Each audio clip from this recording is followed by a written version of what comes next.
Участники массового забега собрались у подножия Столовой горы задолго до старта. В открытом республиканском чемпионате по скайранингу может участвовать любой желающий. После регистрации каждый участник получает порядковый номер. Исангирей Барханоев самый старший скайрайнер. Несмотря на свои 86 лет, ветеран спорта в отличной физической форме. Я думаю, старше меня никого нету тут, я думаю, потому что в сентябре 86 лет был. Настроением, я хорошим настроением приехал. И думаю, с хорошим настроением закончить соревнования. Это вот такая у меня цель. В чемпионате, посвященном 25-летию образования Ингушетии, участвуют спортсмены старше 18 лет. 75 скайрайнерам предстоит преодолеть дистанцию в 4300 метров, набрав высоту в 1 километр. Ни в коем случае в левую сторону не уходите. Там очень крутой такой травянистый склон. Там можно улететь вообще и разбиться. Идите четко по разметке. Вот. Когда вы выйдете на 300 метров, после 300 метров там этот будет, как его, родник. После родника все идет, как было раньше. По дороге, по тропе, все равно там везде разметка стоит. Перед непосредственным стартом бегунам дают инструкцию, предупреждая, что маршрут в связи с погодными условиями весьма скользок. Старт дан, и все участники начинают массовый забег. Строго по намеченному курсу, не сбиваясь с маршрута, спортсмены скрываются из вида. Магомед Марзаганов все свое свободное время посвящает спорту. Ну а в данном чемпионате для него важнее участие. Настроение вообще позитивное, блестящее. Очень хорошие впечатления.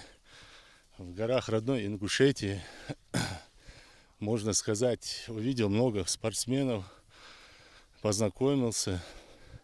Такие удивительные места, достопримечательности нашей республики. Очень даже с таким настроем, можно сказать, боевой. С победой не буду спорить. Тут люди уже с высоким своим спортивным опытом. К таким опытным спортсменам можно отнести Дмитрия Коклина. Профессиональный альпинист спортом занимается с детства, но в скайранинге пробует себя впервые. Больше всего его вдохновляет пейзаж горной Ингушетии. Очень красивый район. И погода хорошая. Как раз и не жарко, и дождя нет.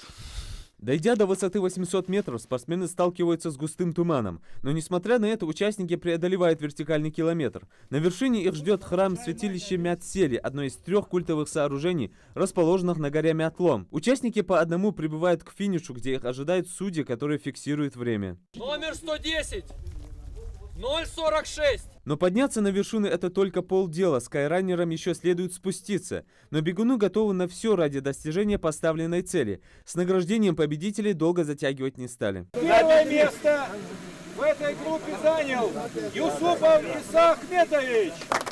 Он награждается золотой медалью, большим кубком, дипломом первой степени и денежным призом 20 000 рублей. Отрадно, что тут участвует и молодежь, и более старшего возраста люди.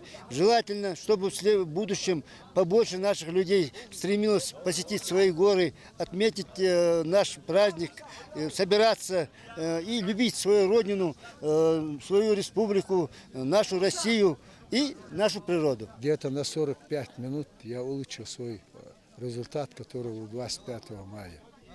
Это хороший результат. А то, что сегодня вот это соревнование проводится в честь 25-летия Ингушетии, это мне очень приятно. Огромное желание было победить всех.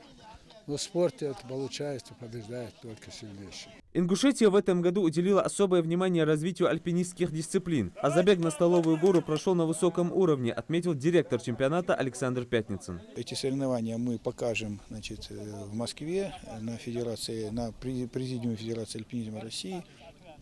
И мы сможем добиться, чтобы в следующем году эту гонку, вертикальный километр, включили как этап Кубка России по альпинизму в скайрайнинге. Основная задача чемпионата – популяризация скайрайнинга в Ингушетии. Вполне возможно, что проложенный маршрут в будущем станет тренировочным полигоном для спортсменов и будет использован для проведения крупных российских соревнований. Юсуп Гелисханов, Рахман Цуров, Капур Чахкиев, Новости 24.